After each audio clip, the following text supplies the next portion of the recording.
Assalamualaikum warahmatullahi wabarakatuh.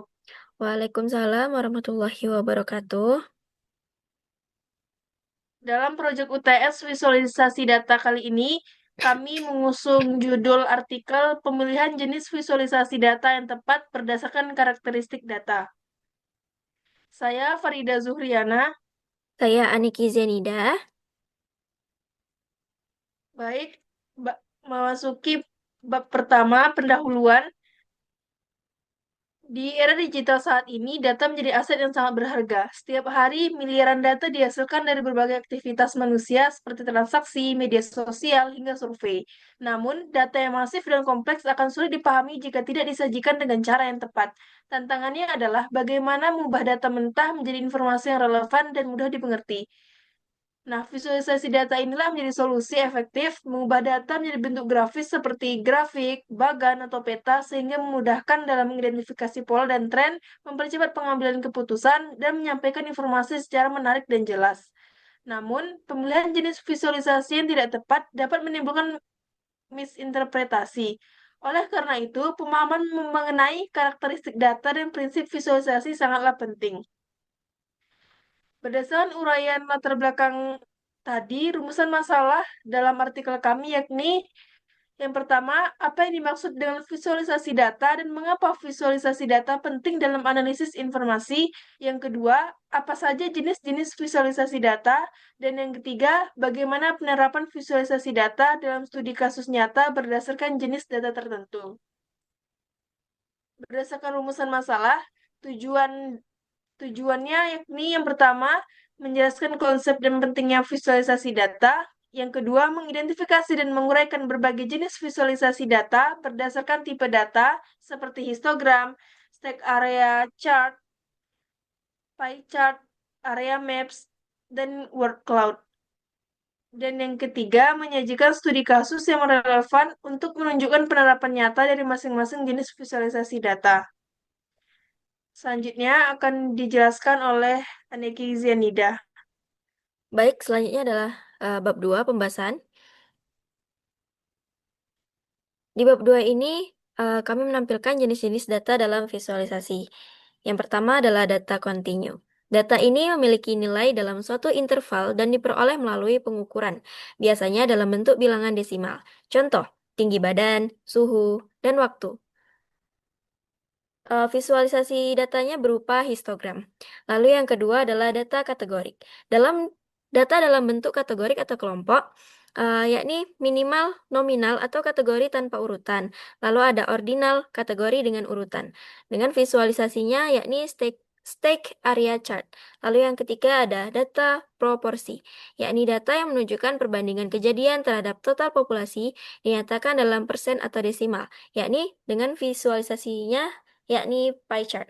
Lalu yang kelima ada data geospasial, yakni data statistik yang memiliki referensi lokasi geografis memungkinkan analisis berdasarkan wilayah atau peta, yang divisualisasikan dengan area maps. Lalu yang terakhir ada data teks, atau data yang berupa kumpulan karakter seperti huruf, angka, dan simbol. Contohnya adalah komentar media sosial atau hasil survei terbuka, dengan visualisasinya berupa word cloud. Lalu selanjutnya ada studi kasus visualisasi data yang akan disampaikan oleh Farida Zuhriana. Selanjutnya yakni studi kasus visualisasi data. Pada bagian ini kami akan mempraktekkan bagaimana masing-masing dari visualisasi data digunakan pada jenis data yang tadi telah kami sebutkan. Yang pertama, studi kasus untuk data kontinu, kami menggunakan curah hujan di Bogor pada Desember 2024. Data yang kami gunakan berasal dari BPS. Curah hujan merupakan faktor krusial dalam perencanaan wilayah, pengelolaan air, dan mitigasi bencana. Pada Desember 2024, curah hujan di wilayah Bogor menunjukkan variasi signifikan antar lokasi. Baiklah, langsung saja kita praktekkan. Yang pertama tentu menginstal dan muat package yang dibutuhkan. Untuk package tidyr ini digunakan untuk merapikan dan mengubah bentuk data, misal dari format lebar ke panjang. Kemudian read Excel ini untuk membaca file Excel yang akan diunggah nantinya. Selanjutnya ggplot2 ini untuk membuat grafik yang fleksibel. Selanjutnya dplyr digunakan untuk memanipulasi data seperti filter atau membuat grup data, buat kolom baru, dan lain sebagainya. Selanjutnya, Air Color Brewer digunakan untuk kombinasi warna di grafik agar lebih menarik. Selanjutnya, library SF ini untuk mengolah data spasial untuk membuat peta. Library Word Cloud digunakan untuk membuat word cloud. Dan terakhir, library Viridis digunakan untuk menyediakan skema warna yang lebih bagus. Selanjutnya, ini adalah sintaks dari data continue untuk membuat histogram dari data curah hujan. Yang pertama, kita masukkan dulu datanya. Selanjutnya, kita mengambil data curah hujan, lalu kita buat histogram dengan judul histogram curah hujan Desember 2024, yang sumbu X-nya kita beri nama curah hujan dengan satuan milimeter. Nah, diperolehlah gambar histogram seperti pada layar.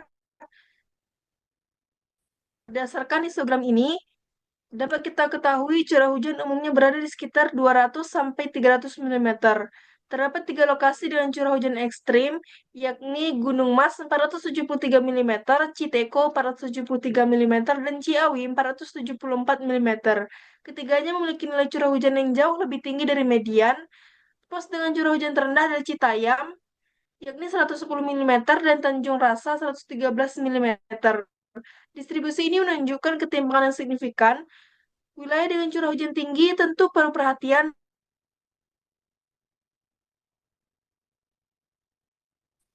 Selanjutnya, yakni studi kasus visualisasi data kategorik yang menggunakan distribusi penduduk berdasarkan kelompok umur. Distribusi penduduk merupakan indikator penting dalam perencanaan pembangunan. Distribusi usia penduduk Indonesia tahun 2019 sampai 2023 akan divisualisasikan menggunakan stack area chart berdasarkan 6 kategori umur, yakni anak-anak, balita, dewasa, lansia, dan remaja. Visualisasi ini membantu memahami perubahan struktur demografi dari waktu ke waktu. Langsung saja kita praktekkan. Sama seperti tadi, yang pertama adalah membaca file Excel.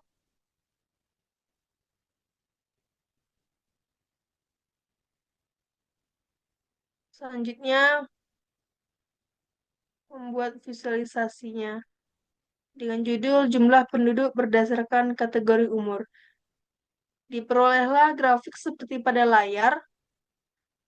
Berdasarkan grafik ini, dapat kita ketahui kelompok dewasa di mana usianya itu dari 20 sampai 59 tahun merupakan kelompok terbesar dan terus meningkat tiap tahun, naik dari 149,2 juta pada tahun 2019 menjadi 159 juta pada tahun 2023. Jumlah balita mengalami penurunan dari 2019 hingga 2021 dan sedikit meningkat kembali di tahun 2022 sampai 2023. Hal ini mengindikasikan penurunan angka kelahiran. Kelompok lansia, yakni usia 60 tahun ke atas, meningkat secara konsisten yang menandakan perlunya perhatian terhadap infrastruktur, layanan kesehatan, dan sistem sosial yang mendukung kelompok lansia.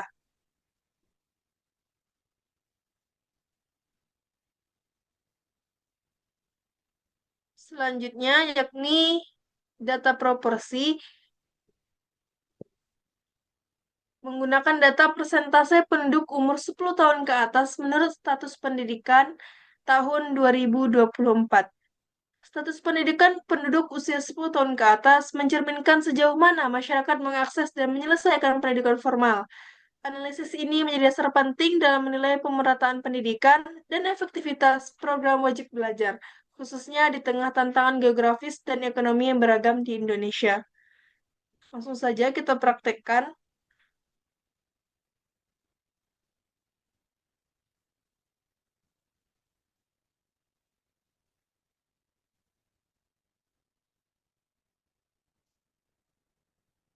Diperolehlah grafik pie chart seperti pada layar. Berdasarkan grafik pie chart di layar ini, dapat kita ketahui sebagian besar penduduk, yakni 78,2% tidak bersekolah lagi, mencerminkan banyaknya yang telah menyelesaikan pendidikan atau berhenti di jenjang tertentu, sementara 19,2% masih bersekolah dan hanya 2,9% yang mencapai pendidikan tinggi. Data ini dapat kita lihat bahwa tantangan dalam pemerataan dan keberlanjutan pendidikan serta perlunya peningkatan akses ke jenjang pendidikan yang lebih tinggi, karena hanya sekitar 2,9% saja yang melanjutkan ke perguruan tinggi. Untuk studi kasus visualisasi data berikutnya akan dijelaskan oleh Aneki Zianida. Baik, selanjutnya yakni adalah studi kasus visualisasi data mengenai data geospasial, yakni tentang luas wilayah provinsi di Indonesia. Nah, Indonesia memiliki perbedaan luas wilayah yang sangat mencolok antar provinsi. Hal ini memengaruhi strategi pembangunan dan pengelolaan SDA. Visualisasi peta tematik berbasis data BPS 2023 dan shapefile wilayah provinsi digunakan untuk menampilkan persebaran luas wilayah secara geografis. Nah, langsung kita praktekkan pada simulasi visualisasi datanya. Nah, di sini menggunakan data dari luas wilayah provinsi di Indonesia. Langsung aja kita run.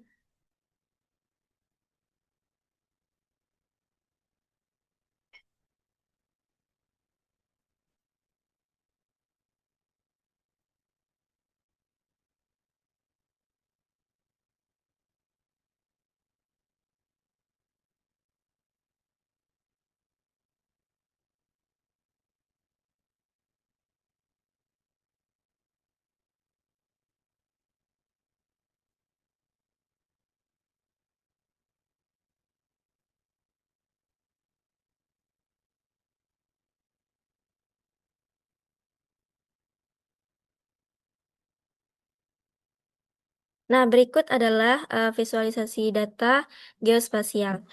Pada hasilnya menunjukkan bahwa peta menunjukkan provinsi seperti Papua, Kalimantan Timur, dan Sumatera Utara memiliki cakupan wilayah yang sangat luas dibandingkan provinsi kecil seperti DKI Jakarta atau Bali. Nah, perbedaan ini mencerminkan kompleksitas pengelolaan wilayah yang tidak setara atau merata. Provinsi besar memerlukan infrastruktur yang lebih luas serta strategi distribusi layanan publik yang berbeda. Dengan memahami variasi spasial ini, perencanaan pembangunan dapat lebih efisien dan responsif terhadap kebutuhan masing-masing wilayah. Lalu, selanjutnya yakni tentang visualisasi data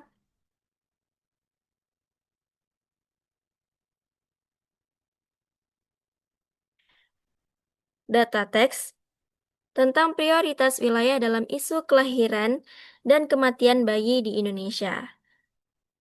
Angka kelahiran dan kematian bayi mencerminkan kondisi kesehatan masyarakat. Wilayah dengan nilai tinggi perlu perhatian khusus. Visualisasi word cloud menampilkan nama kabupaten atau kota sesuai besar gabungan kedua angka tersebut, berdasarkan data BPS. Baik, langsung saja kita ke ini prakteknya.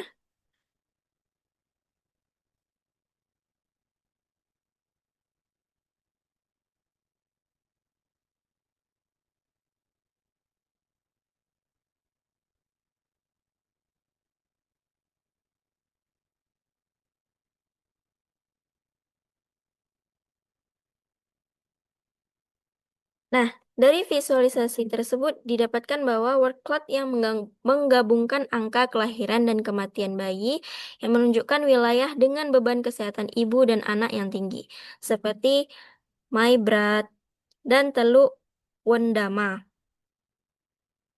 Nama yang lebih besar mencerminkan angka tinggi, sementara nama yang kecil menunjukkan kinerja sistem kesehatan yang lebih baik. Visualisasi ini membantu mengidentifikasi daerah yang perlu perhatian lebih, namun harus dilengkapi grafik atau peta sebaran. Lalu selanjutnya akan disampaikan oleh Farida Zuriana.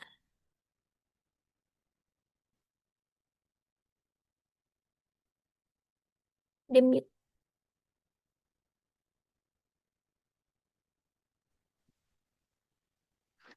Selanjutnya yakni bagian penutup.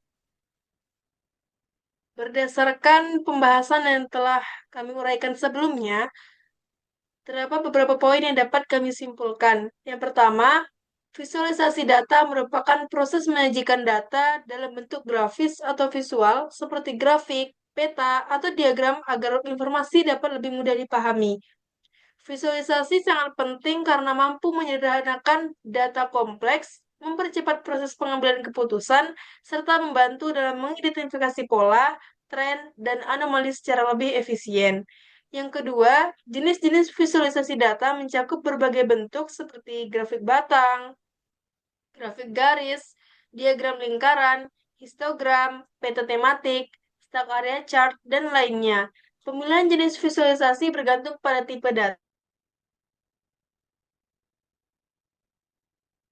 berbentuk data teks maupun geospasial, dan tujuan analisis yang ingin dicapai. Yang terakhir, penerapan visualisasi data dalam studi kasus nyata sangat bergantung pada jenis data yang digunakan. Misalnya, data kontinu dapat divisualisasikan dengan histogram untuk menganalisis curah hujan, seperti yang telah kita praktekkan tadi, dengan pemilihan visualisasi yang tepat, informasi menjadi lebih bermakna dan dapat digunakan sebagai dasar perumusan kebijakan atau keputusan strategis.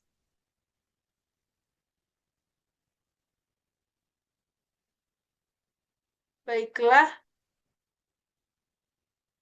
demikian presentasi terkait. Mohon maaf atas segala kesalahan dan kekurangan.